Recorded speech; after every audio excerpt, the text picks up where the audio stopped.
Berlindunglah dari api neraka sebanyak-banyaknya, termasuk ketika udara panas banget ya, kurangi ngeluhnya, banyakin doanya. Kita kan, ya Allah panas banget, kipas. Astagfirullah, astagfirullah sih memang istighfar, tapi dengan keluhan astagfirullah gitu ya. Jadi kalau panas, Allahumma ajirna minan nar, ya Allah jauhkanlah aku dari panasnya api neraka. Assalamualaikum warahmatullahi wabarakatuh.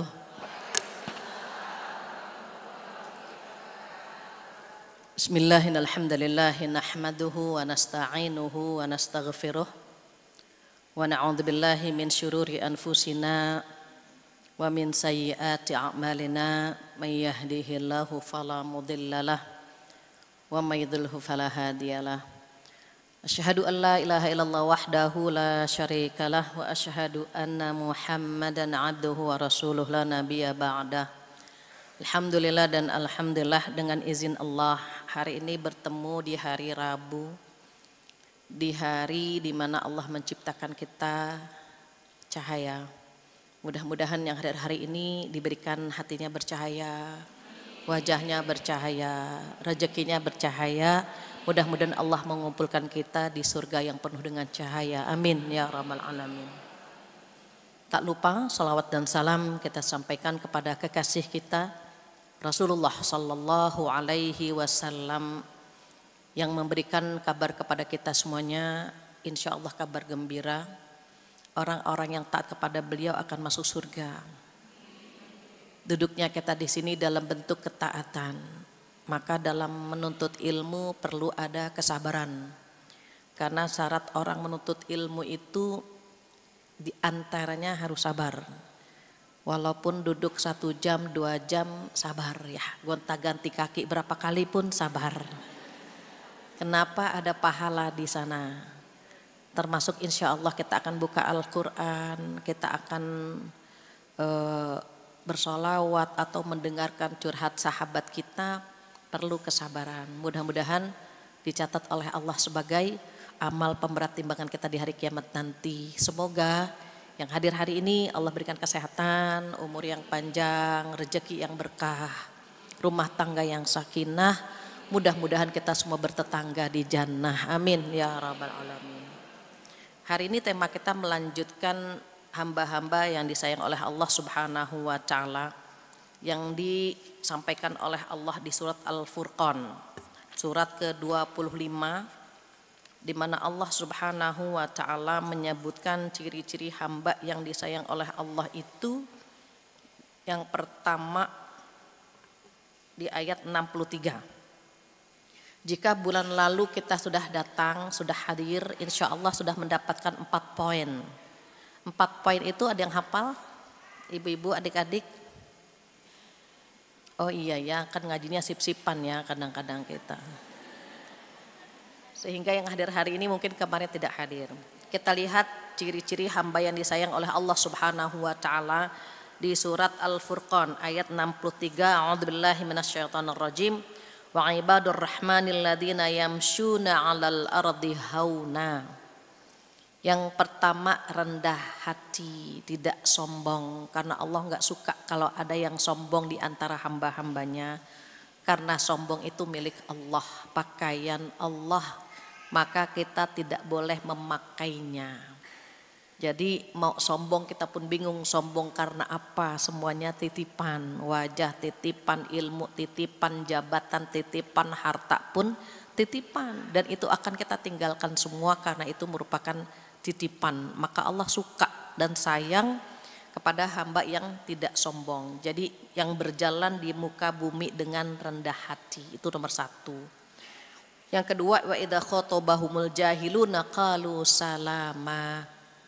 Kalau orang-orang jahil, orang-orang usil berkomentar, tinggalkan saja dengan mengucapkan assalamualaikum, tinggalkan, tidak usah dilayani. Memang pengennya kita jawab ya pengennya gitu. Usil itu bisa lewat lisan, bisa lewat jari jemari.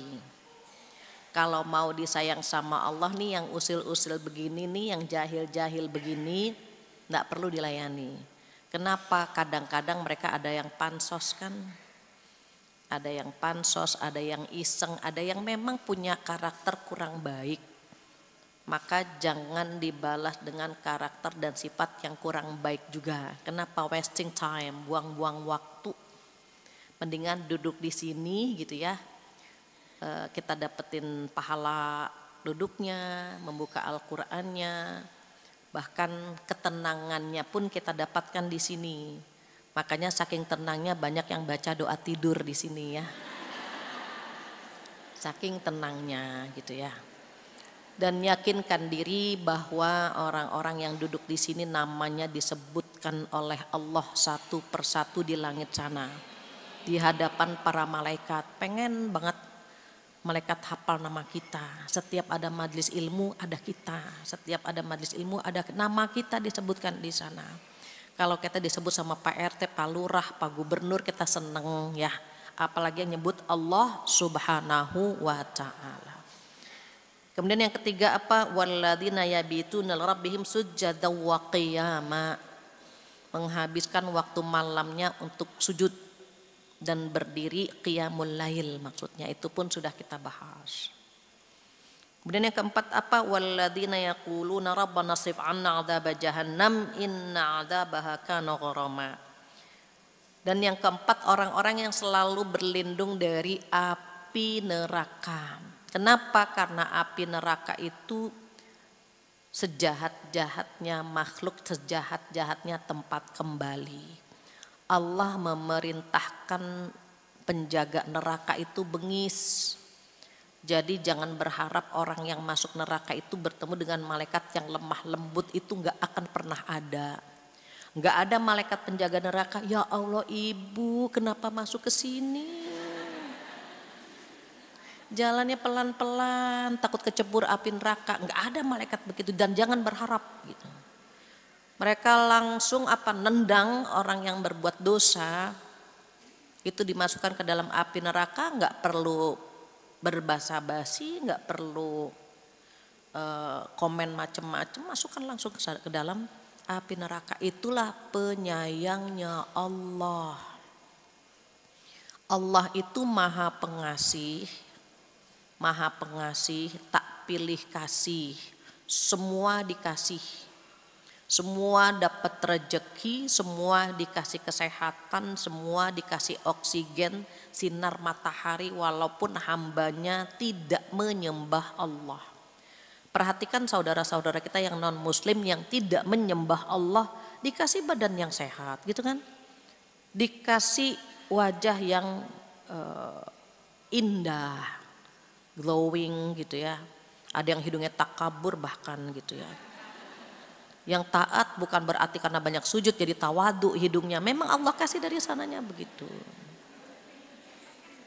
Jadi ketika Allah memberikan semua kenikmatan kepada seluruh hamba, itu bentuk pengasihnya Allah, rahmannya Allah. Tetapi rahimnya Allah, penyayangnya Allah hanya diberikan kepada hamba yang menyembahnya saja. Dikasihnya kapan? Dikasihnya di akhirat dalam bentuk surga. Adil kan? Di dunia dikasih semuanya. Tetapi di hari kiamat orang yang baik-baik saja, maka kata Rasulullah apa? Kullu ummati yadkhulunal jannah illa man aba. Seluruh umatku akan menjadi penghuni surga. Karena kalau beriman kepada Rasulullah Sallallahu Alaihi Wasallam, otomatis beriman kepada Allah begitu. Makanya seluruh umat Nabi Muhammad Sallallahu Alaihi Wasallam dijamin masuk surga kecuali yang tidak mau. Memang ada yang tidak mau banyak. Kalau di sini kan mau semuanya, masya Allah. Makanya berharap sekali kita bertetangga ya nanti di surga ya, masya Allah, amin. Mereka yang nggak mau bagaimana? Disuruh sholat tidak mau, disuruh puasa tidak mau, nutup aurat tidak mau. Kenapa? Karena mereka tidak mau masuk surga. Maka ketika para sahabat bertanya siapa yang tidak mau masuk surga ya Rasulullah, beliau menjawab man ata'ani dakhalal jannah wa man asani faqad aba. Yang taat kepadaku dialah orang-orang yang mau masuk surga, pengen banget gitu. Karena mereka ingin masuk surga, Allah berikan. Caranya bagaimana? Taat, nurut. Bahkan kata Rasulullah, ittaqillaha haitsu ma kunta. Bertakwalah kepada Allah di mana saja, bersama siapa saja, kapan saja. Tanamkan rasa takut kepada Allah Subhanahu wa taala, karena rasa takut itu yang menyelamatkan seseorang dari api neraka. Jadi makhluk tersadis itu ya api neraka. Kalau Allah tidak memberikan itu kepada kita, insya Allah karena rahimnya Allah, yang menyembah Allah dikasih surga. Yang tidak menyembah Allah bagaimana? Di neraka. Itu adil kan? Kan di dunia sudah dikasih semuanya. Jadi di akhirat cukup hanya untuk orang-orang yang menyembah Allah saja. Allah sayang. Makanya dunia sijnul mukmin wa jannatul kafir. Dunia itu penjara buat orang-orang beriman dan surga buat orang-orang kafir. Maksudnya apa dikatakan penjara? Karena di dunia banyak larangan. Tidak boleh minum mabuk ya, nggak boleh selingkuh, tidak boleh mencuri, tidak boleh ngerumpi. Sementara kita masih banyak banget yang doyan ngerumpi. Kalau nggak ngerumpi sariawan gitu, mulutnya asem gitu ya. Kalau sudah ngaji baiknya ya ditinggalkan gitu. Proses, semuanya proses. Jangan sampai berpikirnya begini, saya nggak mau ngaji, kenapa? Pas ngaji jadi tahu banyak hal, ini nggak boleh, males. Enggak begitu. Enakan nggak ngaji, saya nggak tahu apa-apa kan, bebas saya mengerjakan apa saja. Enggak begitu berpikirnya. Yang tidak mengaji pun ditanya, kenapa kalau nggak tahu nggak ngaji, kan gitu, sama saja. Ditanya juga sama Allah. Maka ketika Allah Subhanahu wa taala menciptakan surga dan neraka, maha adilnya Allah. Karena diciptakan atau diberikan hanya untuk orang-orang yang menyembah saja. Berlindunglah dari api neraka sebanyak-banyaknya, termasuk ketika udara panas, panas banget ya. Kurangi ngeluhnya, banyakin doanya. Kita kan ya Allah panas banget, kipas. Astagfirullah sih memang istighfar, tapi dengan keluhan astagfirullah gitu ya. Jadi kalau panas, Allahumma ajirna minan nar, ya Allah jauhkanlah aku dari panasnya api neraka. Ini perbanyak berdoa agar terhindar dari api neraka. Kenapa nanti kita lihat di ayat yang lain, neraka itu punya 3 cabang. Api neraka itu punya 3 cabang, ada yang dari kanan, ada yang dari kiri, ada yang melilit dari tengah. Orang kalau sudah masuk api neraka, naudzubillah ya, naudzubillah. Aduh ngeri. Minumnya air panas, bahkan nanah dan darah. Ngeri. Minum tembaga mendidih, ususnya terpotong-potong. Naudzubillah. Maka sering-seringlah berlindung kepada Allah agar terhindar dari api neraka. Ini kalau kita sering berdoa agar terhindar dari api neraka tuh Allah sayang banget. Kenapa? Berarti hambanya memang pengen banget dijauhkan dari api neraka. Yang kita minta surga gitu. Capek sedikit ya namanya juga mau dapat surga. Ngantuk sedikit bangun gitu ya, sholat karena mau dapat surga. Kalau ringan ya dapatnya cuma kipas angin, pulsa gitu. Kita kan mau dapat surga perlu ada pengorbanan yang besar, luar biasa. Di antaranya yang disampaikan oleh Allah di 4 ayat pertama. Kemudian 4 yang kedua. Jadi hamba yang disayang Allah yang pertama, kedua, ketiga, keempat sudah kita bahas di bulan lalu. Hari ini 4 yang kedua. Apa yang selanjutnya? Kata Allah, walladzina idza anfaqu lam yusrifu wa lam yaqturu wa kana baina dzalika qawama. Jadi hamba-hamba yang disayang sama Allah itu menginfakkan hartanya tidak berlebihan dan tidak pelit. Di tengah antara keduanya, karena berlebihan dan pelit ini sifat tercela. Yang bagus yang mana? Standar saja. Ini terkait dengan sedekah. Jadi kalau misalnya punya suami 3T, takwa, tampan, tajir, diajak keliling lu, tajir, melintir terus kita nggak pulang-pulang gitu ya. Jika memang pemborosan gitu, itu kan sedekah kepada keluarga juga kan sedekah ya. Suami memberi nafkah kepada istrinya sedekah, kepada anaknya juga sedekah. Terus kalau istri kepada suami tidak punya kewajiban memberi nafkah. Tetapi jika istri punya penghasilan, kemudian dia membantu suaminya, anaknya, orang tuanya, maka pahalanya 2 kali lipat. Yang pertama pahala sedekah, yang kedua pahala silaturahim. Nah, ketika kita berinfak, ketika kita bersedekah baik kepada keluarga dekat maupun kepada keluarga lain, keluarga jauh atau orang lain, maka kata Allah jangan berlebih-lebihan dan jangan juga pelit. Ini 2 sifat tercela, makanya di antara tengah-tengah saja. Umar bin Abdul Aziz ketika ditanya sama calon mertuanya, sama ayahandanya Fatimah ya Umar bin Abdul Aziz, kamu nanti menafkahi putriku bagaimana? Apa jawaban beliau? Aku akan memberikan nafkah kepada putri bapak yang terbaik dan terhindar dari 2 sedekah yang tercela. Kemudian beliau membaca ayat ini. Jadi walladzina idza anfaqu lam yusrifu wa lam yaqturu. Tidak berlebihan dan tidak kikir. Kenapa? Wa kana baina dzalika qawama. Yang tengah-tengah saja, tidak berlebihan dan tidak kikir. Mengapa tidak boleh dua-duanya? Gini, manusia itu kalau berlebihan itu suka lebay dan nyesel. Sedekah nih ada kotak sedekah 100, tiba-tiba di luar ada bazar 100 dapat 3 gitu. Jilbab 100 dapat 3, itu suka ada nyeselnya tuh manusia. Ya coba tadi gitu. Pengen beli jilbab nggak ada lagi uangnya. Maka dikhawatirkan ada penyesalan, dikhawatirkan ketika terlalu berlebihan dia nggak ada uang, diingat-ingat lagi yang kemarin tuh, yang dia sudah sedekahkan kepada fulan. Manusia terkadang demikian. Kenapa juga nggak boleh pelit? Kalau pelit itu menyimpan penyakit hati.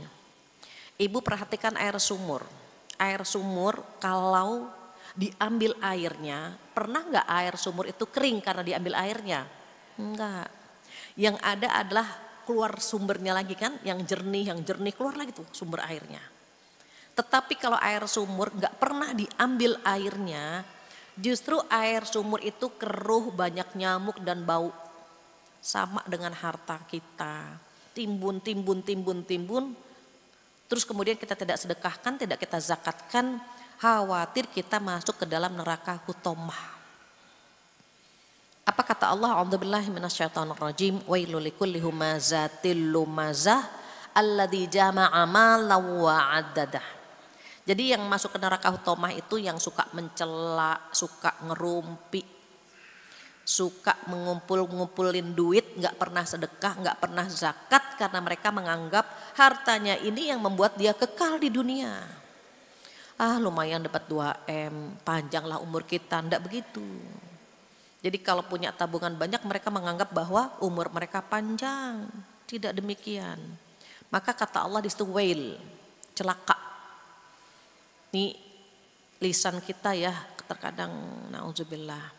Berlindunglah dari tutur kata yang melukai, tutur kata yang kasar, tutur kata yang tidak memberikan kenyamanan karena Allah menyebutnya wail. Wailul likulli humazatil lumazah, yang suka mencela, suka menghina, suka menjelek-jelekan orang lain baik di depan maupun di belakang. Itu include, itu termasuk di ayat ini gitu ya. Namun yang ketiga dikatakan yang suka ngumpulin duit, tidak pernah menunaikan zakatnya, tidak pernah bersedekah, karena mereka mengira apa? Yahsabu annama lahu akhlada. Yahsabu, dia mengira gitu. Hartanya itu yang membuat dia kekal di bumi. Ini yang akan masuk kemana? Ke neraka hutomah. Maka dilarang jangan terlalu boros, Karena menghabiskan harta bisa mubazir. Jangan juga pelit, akan menimbun penyakit hati. Maka di tengah-tengah saja, di antara keduanya, pertengahan. Ini manajemen harta ini. Jadi manusia itu menyikapi harta ada 3 macam. Yang pertama, menuhankan harta. Harta seperti Tuhan. Duit, uang. Itu mikirnya itu harta terus gitu. Jadi ngobrol sedikit, aduh ini buang-buang waktu. Ngaji sedikit, buang-buang waktu. Kenapa? Buat mereka duit yang dipikirkan. Jadi menuhankan harta, time is money. Semuanya itu diukur dengan harta, dengan uang. Ini kelompok nomor 1. Yang kedua, menihilkan harta, menihilkan, tidak membutuhkan harta gitu. Kebalikannya, kalau yang pertama itu kan menuhankan, harta tuh jadi Tuhan gitu. Kayaknya kalau punya harta bisa begini, bisa begitu, bisa begini, bisa begitu, semua diukur dengan harta. Yang kedua, kebalikannya, menihilkan harta, menganggap harta itu racun dunia, melalaikan gitu. Membuat seseorang masuk ke dalam neraka sehingga mereka tidak mau tertarik, tidak mau melihat harta. Kadang-kadang orang-orang yang seperti ini ibadah saja, tidak memikirkan anaknya, istrinya gitu ya, ibadah saja. Ada beberapa jamaah yang bertanya, Bu Fatia bagaimana mantu saya soleh katanya. Mantu saya soleh, ibadah terus tapi tidak mencari nafkah. Saya bilang dia tidak soleh. Orang soleh itu tahu mana haknya Allah, mana haknya manusia. Ketika dia tahu kewajiban dia sebagai suami mencari nafkah untuk anak istrinya, dia akan bangun, dia akan mencari nafkah gitu. Bahkan gitu ya, Umar pernah menegur seorang pria yang udah siang masih berzikir saja. Kata Umar, jemput rezekimu. Kenapa? Karena laki-laki itu punya kewajiban mencari nafkah. Berbeda dengan perempuan. Maka kalau kita punya anak laki-laki itu dididiknya bagaimana dia giat, semangat mencari rezeki untuk anak istri. Kenapa? Ibadah itu. Menjemput rezeki itu ibadah, tapi tidak menuhankan gitu ya. Tidak menjadikan harta itu sebagai Tuhannya dia.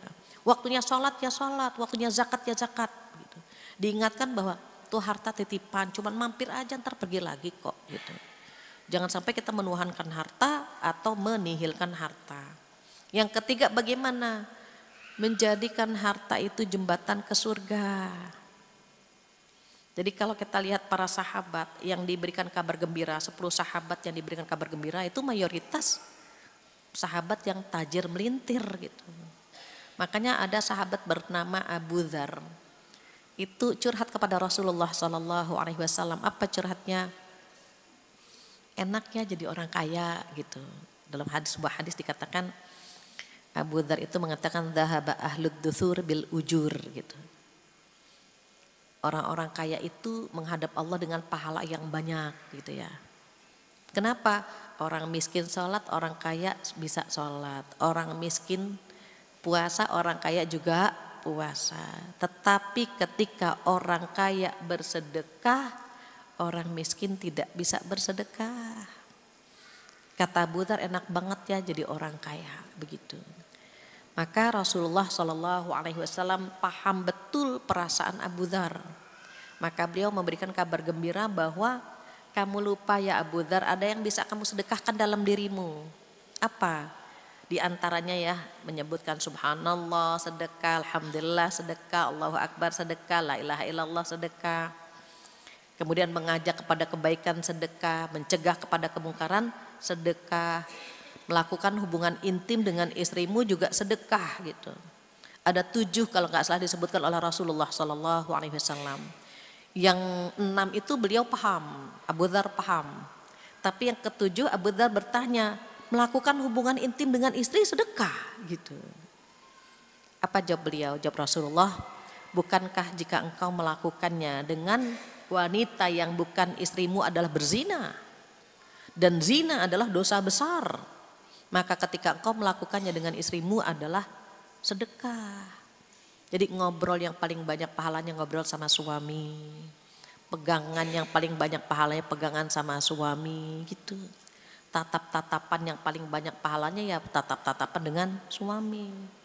Berangkat ke pengajian, cium tangannya, tuh. Itu pahalanya banyak itu. Dosa-dosa kita berguguran dengan suami. Pulang nanti cium lagi tangannya ayah, pamit, udah dateng, gitu. Hampiri, jangan ayah sini deh, ayah sini.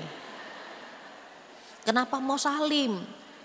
Jangan suami kita yang suruh nyamperin kita.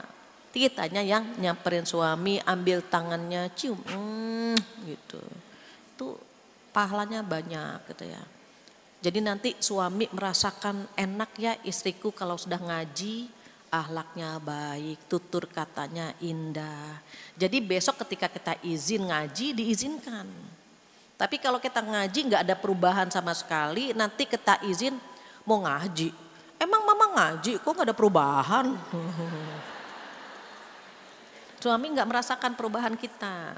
Diusahakan ada perubahan sehingga next suami bisa ngaji bareng. Ayah kita ngaji yuk gitu sama-sama. Enak loh ya gitu. Jadi kita bareng-bareng di dunia, bareng-bareng juga di surga gitu. Karena naudzubillah ya di akhir zaman ini banyak orang-orang yang lebih suka dengan pasangan orang lain ketimbang dengan pasangan sendiri. PR-nya buat yang hadir di sini ibu-ibu dan calon ibu, jadikan rumah itu tempat ternyaman yang Allah titipkan. Kenapa? Tadi sedekah itu kan bukan hanya dalam bentuk materi. Non materi juga banyak gitu. Senyum dengan teman itu kan juga sedekah. Bahkan sedekah paling mudah itu adalah senyum. Yang penting ada temannya. Jangan sendirian gitu. Itu penting ya sedekah. Nah ini terkait dengan sedekah harta. Tidak berlebihan dan tidak pelit.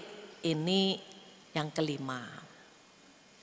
Yang keenam, ketujuh dan kedelapan itu digandeng di satu ayat, di ayat ke-68.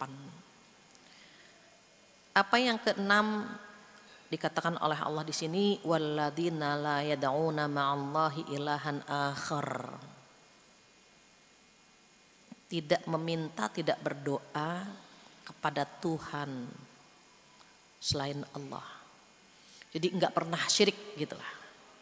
Doanya cuma untuk Allah, ngadunya hanya sama Allah. Melakukan apapun diniatkan karena Allah. Ya Allah seneng banget gitu. Kalau yang kelima ini kan terkait dengan harta ya, manajemen harta. Bagaimana kita dititipkan harta, memanagenya bagaimana gitu. Kalau yang keenam ini berkaitan dengan akidah. Akidah kita atur seindah mungkin bagaimana tidak ada makhluk lain selain Allah saja. Makanya kalau sholat kita baca Al-Fatihah ada kalimat begini, a'udzubillahi minasyaitonirrajim, iyyaka na'budu wa iyyaka nasta'in.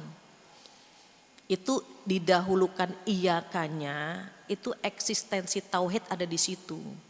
Kepada Engkau ya Allah kami menyembah. Artinya apa? Hanya kepada Engkau. Hanya kepada Engkau kami menyembah, sembahan-sembahan yang lain pergilah gitu. Makanya didahulukan kalimat iyakanya. Sebetulnya kalau arti hampir sama Ibu. Iyyaka na'budu dengan na'budu iyyaka. Kalau iyyaka na'budu kepada Engkau kami menyembah. Kalau na'budu iyyaka gitu ya, kami menyembah kepada Engkau. Artinya sama. Tetapi kualitas akidahnya, substansi tauhidnya itu lebih kuat iyaka. Didahulukan hanya kepada Engkau ya Allah kami menyembah. Sembahan-sembahan yang lain pergi. Kenapa? Kami punya Allah yang maha segala-galanya. Kami lemah, Engkau maha kuat. Kami miskin, Engkau maha kaya. Kami rapuh, Engkau maha kuat. Kami butuh Engkau memberikan semuanya. Semuanya Allah kasih sama kita. Padahal ibadah kita sangat jauh dari sempurna, sangat jauh. Sholat tidak khusyuk-khusyuk banget. Puasa enggak ikhlas-ikhlas banget. Sama suami enggak taat-taat banget.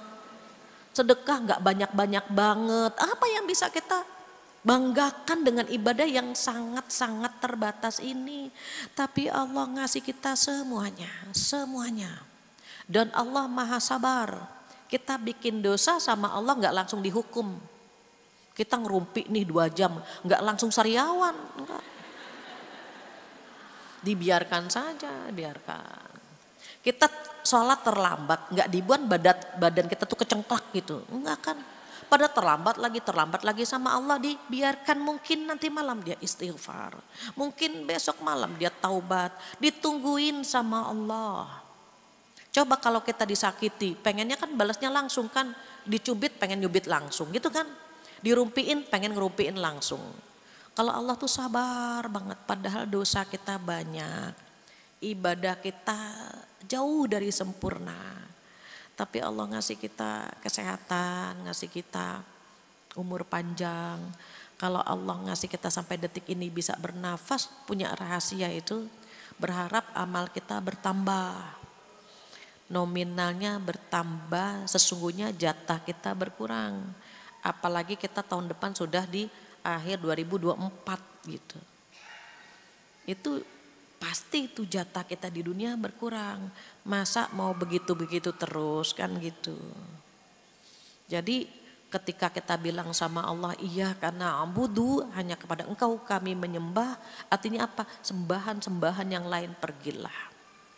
Wa iyyaka nasta'in, dan kepada Engkau ya Allah kami minta tolong. Tolong ya Allah, tolong. Jadi ibu kalau lagi minta sama Allah itu seakan-akan tidak ada jarak, mau nangis, lapor gitu. Sama manusia kita kan suka curhat ya. Kalau manusia suka bocor. Walaupun kita bilang jangan bilang-bilang ya, beres, aman.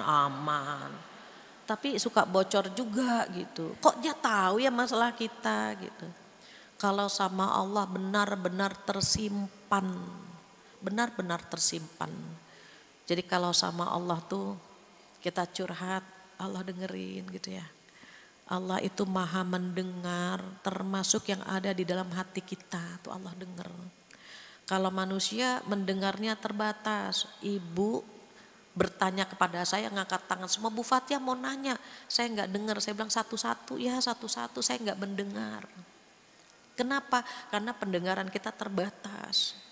Allah maha mendengar. Walaupun kita berdoa di waktu yang sama, berdoa semua jadi waktu yang sama, dengan bahasa yang berbeda, dengan permintaan yang berbeda, Allah tahu, Allah dengar. Kita mau curhat sebanyak apapun tuh Allah gak pernah bosen dengerinnya. Maka hamba-hamba yang disayang sama Allah itu tidak menjadikan Tuhan selain Allah. Jadi Allah saja gitu maksudnya. Tidak menjadikan sembahan-sembahan yang lain sebagai Tuhan. Allah saja. Allah saja, Allah dulu, Allah lagi, Allah terus gitu. Jadi kalau mohon maaf dalam kesendirian kita dapat rezeki, Allah baik banget, ya Allah baik banget gitu. Ketika dapat ujian pun Allah, ya Allah, Allah sayang banget, kita digugurkan dosa ya Allah. Allahnya tuh benar-benar di sini, ya Allah, Allah baik banget sih gitu. Kita sedang digugurkan dosa. Kadang-kadang kita lupa bilang Allah baik itu kapan? Ketika dikasih rejeki. Ya Allah, Allah baik banget, ya Allah dapat rejeki gitu kan. Seakan-akan Allah baiknya itu pada saat ngasih rejeki saja. Padahal Allah sayangnya itu bisa dalam bentuk kebaikan, bisa dalam bentuk kesulitan. Kan Allah maha sayang gitu. Jadi diusahakan tidak ada di benak kita, di pikiran kita, dalam doa kita kecuali Allah, Allah, Allah, Allah. Anak kecil baru lahir itu usahakan yang dia kenal tuh Allah. Allah gitu. Allah yang diajarkan pertama. Kalau kita kan mama, Mama itu yang pertama kita ajarkan. Harusnya apa? Allah, Allah. Ketika dia bilang Allah, wah bahagianya kita. Oh, dia mengenal Allahnya gitu ya. Jadi anak cucu kita yang pertama kita ajarkan kalimat Allah. Di situ ada ketulusan, ada keikhlasan. Kenapa? Karena di hati kita memang semuanya untuk Allah saja gitu. Jadi belajar untuk tidak menduakan Allah sama sekali. Tidak akan pernah menduakan Allah. Kita saja nggak mau dimadu kan, nggak mau diduakan kan. Padahal kita nggak ngasih oksigen sama suami kita, nggak ngasih matahari kepada suami kita nggak mau dimadu, nggak mau diduakan. Allah itu menggenggam semuanya. Kenapa tega-teganya kita menduakan Allah? Maka yang disayang sama Allah adalah tidak pernah berpikir untuk menduakan Allah dengan sembahan-sembahan yang lain. Itu yang keenam. Berarti kalau yang kelima manajemen harta kita, kalau yang keenam memanage akidah kita, Allah saja gitu. Kemudian yang selanjutnya wala yaqtulunan nafs, tidak membunuh. Jadi yang ke-7, makanya ini dosa besar semuanya nih. 6, 7, 8 itu tidak melakukan dosa besar. Tidak melakukan dosa besar di sini tidak syirik, tidak membunuh, tidak berzina. Jadi tidak membunuh gitu ya, jiwa yang telah diharamkan oleh Allah gitu.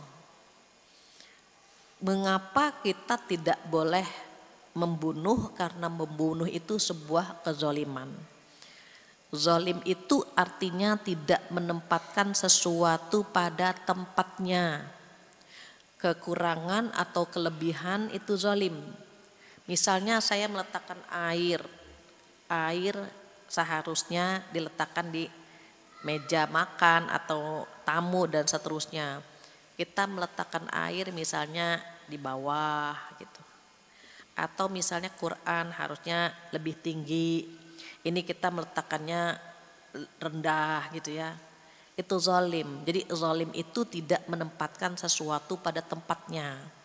Ketika seseorang membunuh, itu zalim terhadap jiwa orang lain. Tetapi kalau bunuh diri, dia zalim terhadap jiwanya dia sendiri, begitu. Sama dengan sedekah. Kalau mencuri, merampok, korupsi, itu zalim terhadap harta orang lain. Dia merampas harta orang lain dengan mencuri, merampok, korupsi, atau apa kalau yang mutil ya, yang suka punya penyakit suka.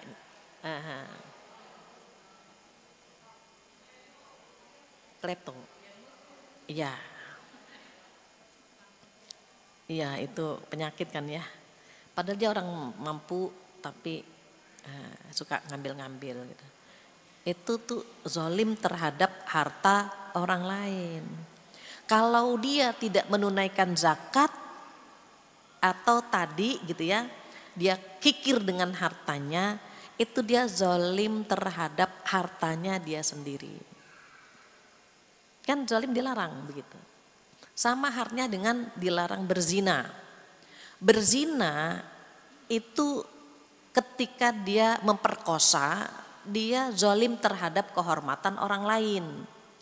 Ketika dia berzina, dia zalim terhadap kehormatan dirinya begitu. Makanya dilarang semua sama Allah di sini. Dan kalau kita perhatikan gitu ya, dosa besar ini semuanya dilarang karena merugikan. Termasuk mencuri itu ekonomi kan bisa tidak tersampaikan kepada orang-orang yang lemah, yang bekerja seharusnya salary-nya take home pay-nya besar karena diambil sama orang lain, take home pay-nya atau salary-nya menjadi kecil. Zina juga sama, zina itu zalim terhadap kehormatan dirinya. Nasabnya itu enggak jelas. Berbeda dengan kalau poligami. Kalau poligami itu kan suaminya satu.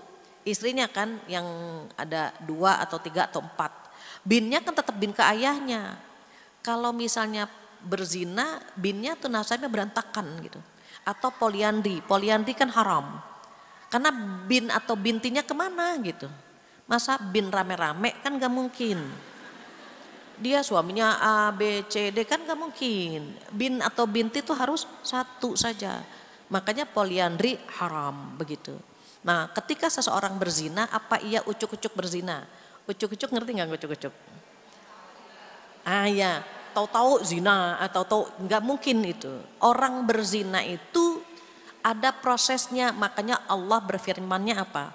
A'udzubillahi minasyaitonirrajim, wala taqrabuz zina. Wala taqrabuz zina.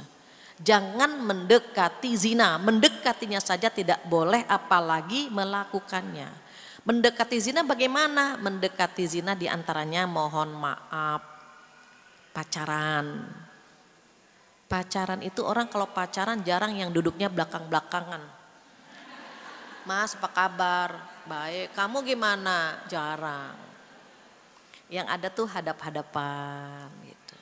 Orang pacaran sama orang selingkuh tuh mendekati zina itu. Tatap-tatapan. Nanti kata setan apa? Masa cuma tatap-tatapan gitu. Pegangan deh, pegangan gitu. Setan itu menyuruh kita sampai kita benar-benar terjerumus ke dalam dosa yang dia inginkan gitu.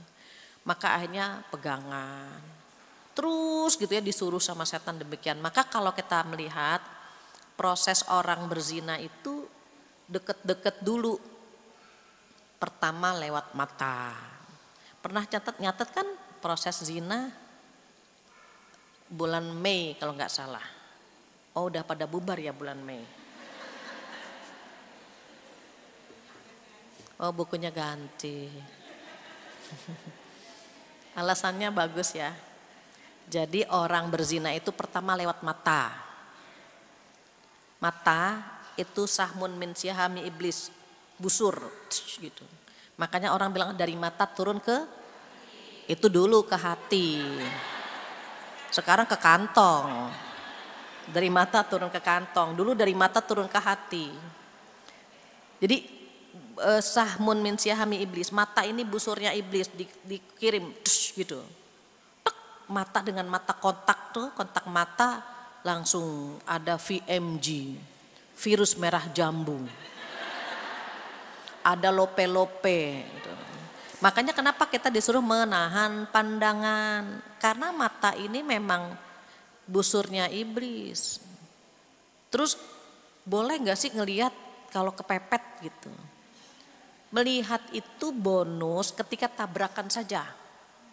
Tabrakan, ya Allah gitu ya.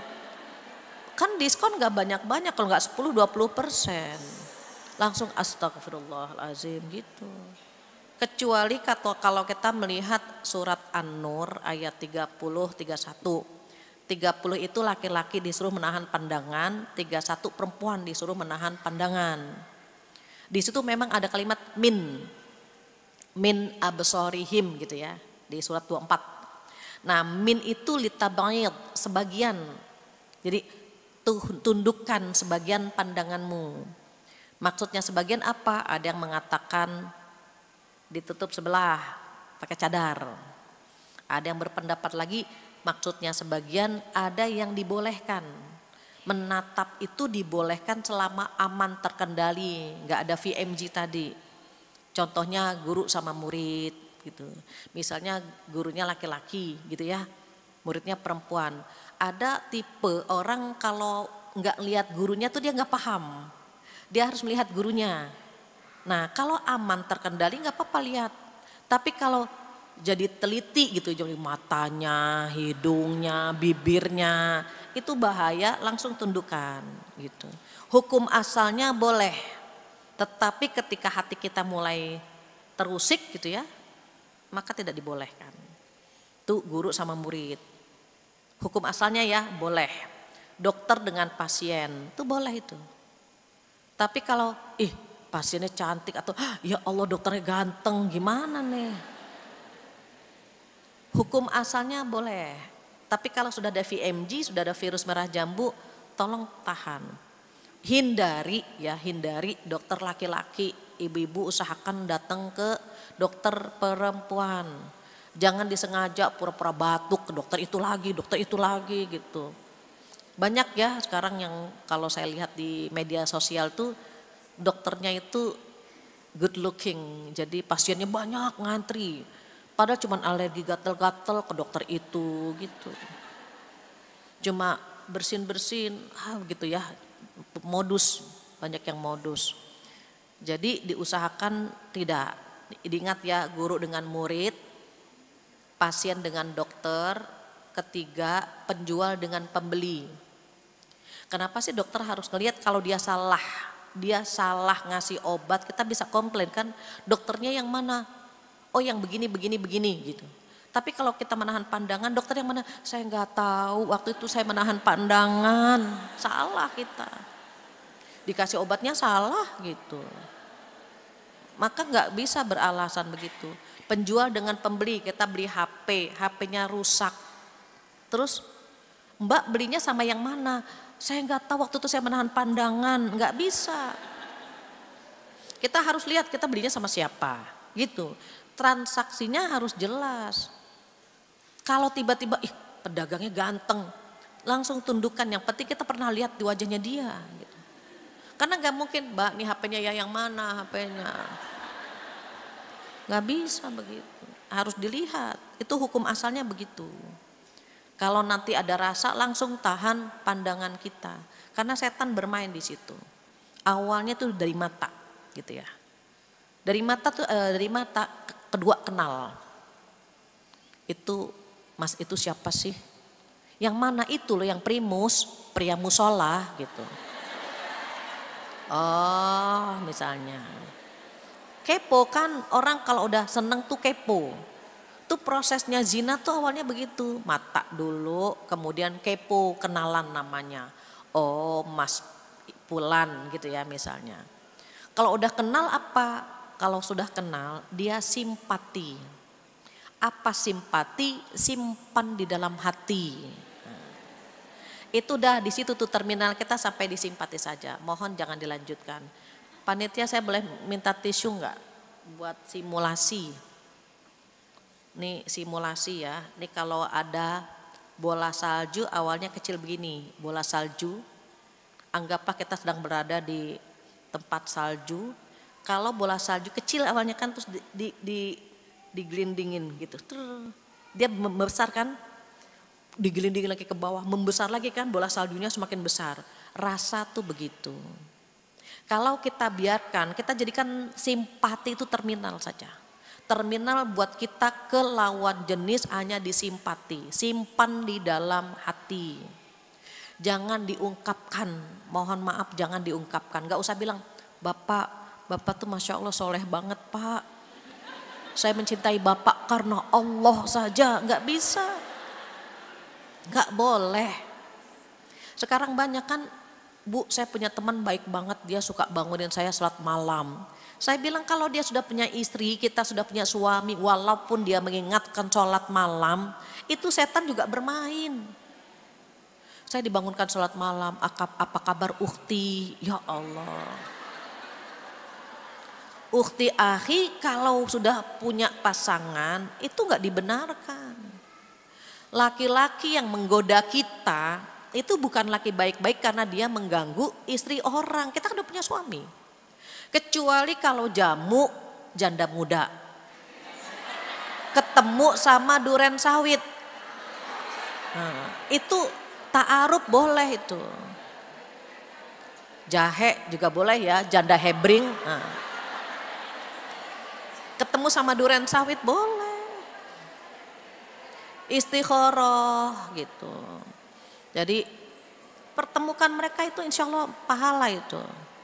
Tapi kalau kita masih punya suami, dia pun punya istri, chattingan, even untuk niat yang gitu ya, itu enggak baik. Kalau ada laki-laki baik, yang kita bilang laki baik-baik menggoda kita, oh bukan laki baik-baik. Kenapa? Karena dia mengganggu istri orang. Dan dia punya istri gitu. Simpati itu memang benar-benar simpan di dalam hati. Tidak boleh diungkapkan. Pak, Bapak Libra ya, saya Virgo. Apa hubungannya? Enggak boleh. Banyak hal yang setan tuh punya cara ya. Jadi mata nih satu saya buat, kedua kenal, tambah besar. Nah di sini. Kemudian simpati, tolong ini terminal kita. Terminalnya sampai di simpati saja. Jangan lebih dari ini. Walaupun mohon maaf ya, misalnya dia memang wajar untuk gitu, tapi tolong hentikan sampai di simpati saja. Yang pernah chattingan dengan lawan jenis yang bukan mahram tolong dihentikan. Dieman. Apalagi kalau dia perhatian nanyain sudah sarapan belum, apa hubungannya nanyain kita sarapan atau belum. Khawatir nanti setan bermain di situ. Kalau parameternya gini, kalau kita chattingan terus ada suami kita delete, itu berarti ada apa-apanya dengan perasaan kita. Kalau memang kita chattingan terus suami kita tahu dia bacanya nggak ada masalah, berarti kan nggak apa-apa. Nggak usah nih HP ini nggak usah di password semuanya. Suami bebas baca, kita pun bebas baca HP suami, itu lebih nyaman ketimbang kita pakai password, suami juga pakai. Itu gimana gitu. Kan gak nyaman kita saling mencurigai gitu ya, makanya tolong berhenti sampai di simpati saja. Kalau sama suami bagaimana? Lanjutkan. Ini zina nih awalnya begini. Karena di simpati dia gak berhenti, dia naikkan lagi ke level berikutnya. Apa? Curahan hati. Dia sering ngobrol, sering curhat. Nyaman banget yang ngobrol sama dia, ya Allah. Hati kenapa tenang ya kalau ketemu dia. Oh jangan salah, itu setan bisa bermain di situ. Itu yang keempat ya. Setelah simpati dia melanjutkan ke curahan hati. Curhat di masjid sama. Ketemu gitu ya. Ini kenapa saya sampaikan ini? Karena ada seorang ibu cerita ke saya, Bu Fathia, saya dari Jakarta Timur, saya kalau ngaji ke pelosok ke Jakarta Selatan. Saya bilang kenapa? Ustadznya baik banget Bu. Baik mana good looking, mana gitu. Kalau saya nanya dijawab, ya karena ibu nanya ya dijawab. Terus saya suka gitu, ada rasa lah.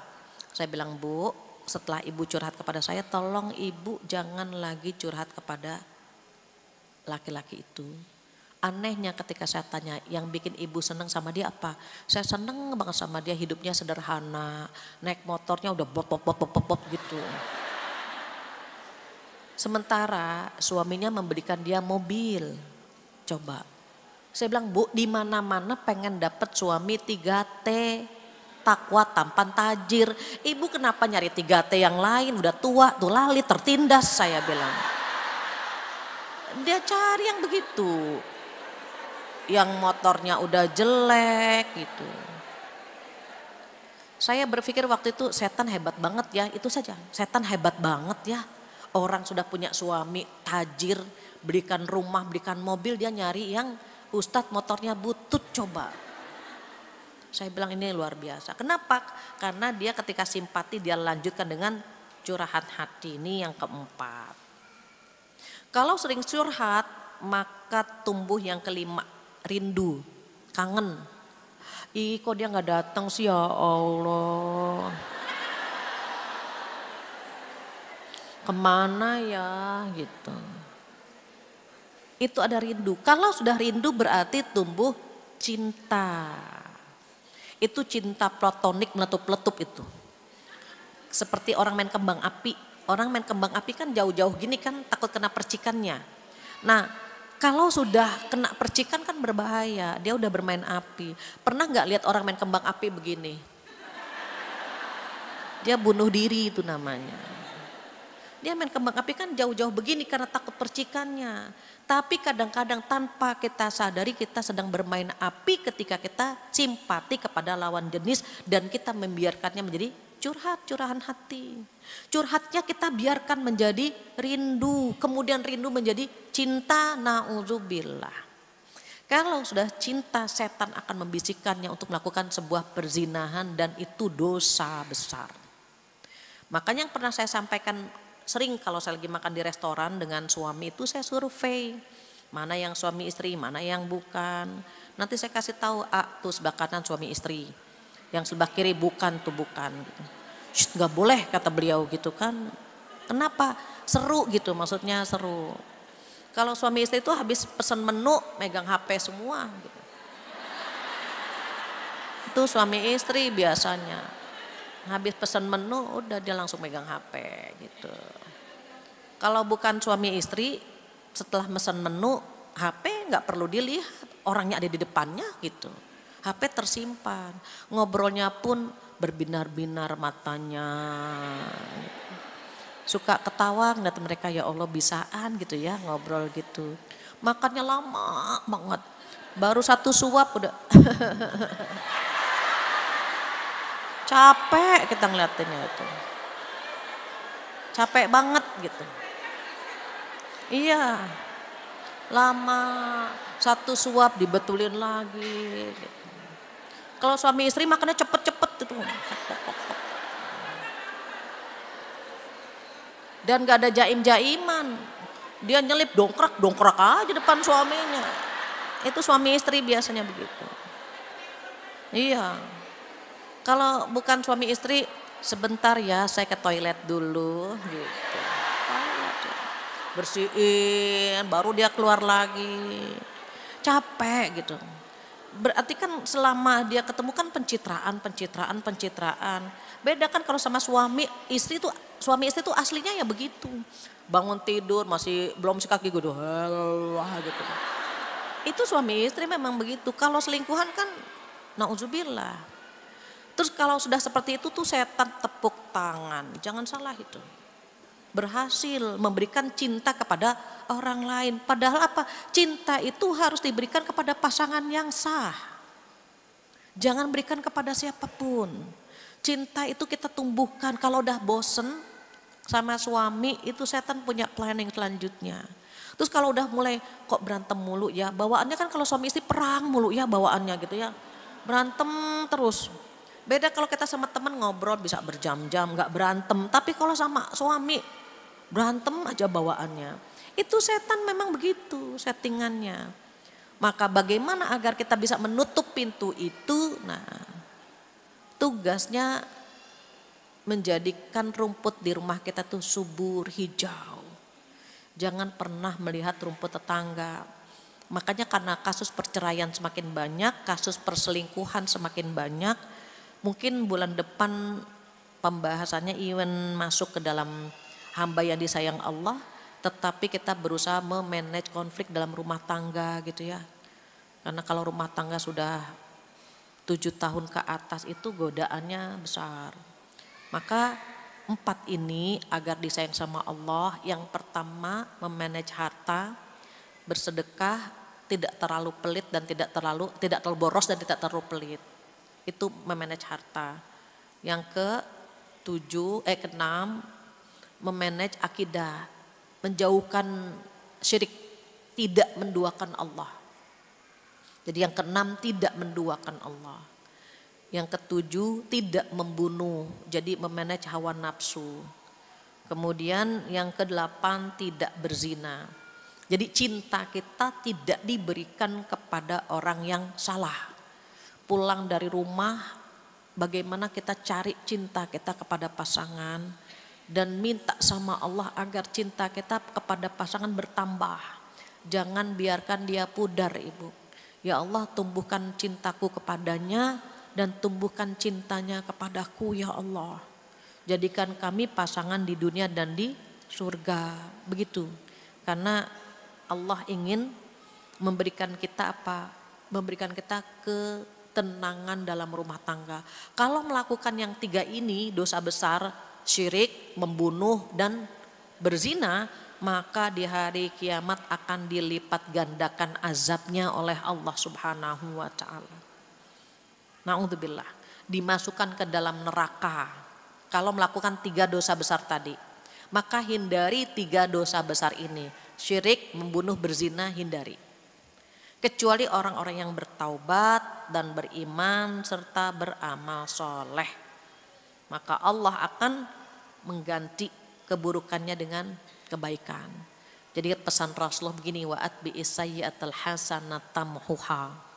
Ikutilah keburukan dengan kebaikan, maka kebaikan itu akan menghapus keburukan yang sudah kamu lakukan. Dan mudah-mudahan kita termasuk hamba-hamba yang selalu bertaubat dengan dosa-dosa kita yang disengaja maupun tidak. Dibiasakan beristighfar minimal 100 kali sehari. Mungkin sebelum tidur baca istighfar 100 kali. Mengapa dengan istighfar 100 kali? Cuma 2 menit kok insya Allah. Dosa-dosa kita hari itu berharap sekali diampuni sama Allah. Jangan sampai kita tertidur dan kita tidak terbangun lagi dengan membawa dosa. Na'udzubillah. Karena kalau kita tertidur, kan Allah ngambil ruh kita tuh. Kalau kita bangun, ruh kita dikembalikan. Kalau ada yang setelah tidur gak bangun, berarti ruhnya tidak dikembalikan. Na'udzubillah, jangan sampai kita bangun tidur dengan membawa dosa. Jadi kalau mau tidur, perbanyak istighfar, perbanyak ayat kursi, baca trikul ya. Trikul itu 3 kul huwallah 3 kali, al-falak 3 kali, dan an-nas 3 kali. Mudah-mudahan kita dijaga oleh Allah Subhanahu wa Ta'ala sampai esok pagi. Demikian ibu-ibu solehah untuk tema hamba yang disayang Allah bagian kedua. Waktu kita sudah habis, mudah-mudahan kita bisa bertemu lagi bulan depan di Rabu kedua juga ya. Di Rabu kedua insya Allah kita bertemu lagi, dan semoga Allah berikan kepada kita kesempatan untuk hadir kembali, diberikan kesehatan, umur panjang, bertemu lagi dengan keimanan yang lebih indah lagi. Itu saja kesempurnaan milik Allah, kekurangan dari saya mohon dimaafkan. Kita tutup dengan doa penutup majelis bersama-sama. Subhanakallahumma wa bihamdika asyhadu an la ilaha illa anta astaghfiruka wa atubu ilaik. Wabillahi taufiq hidayah. Assalamualaikum warahmatullahi wabarakatuh.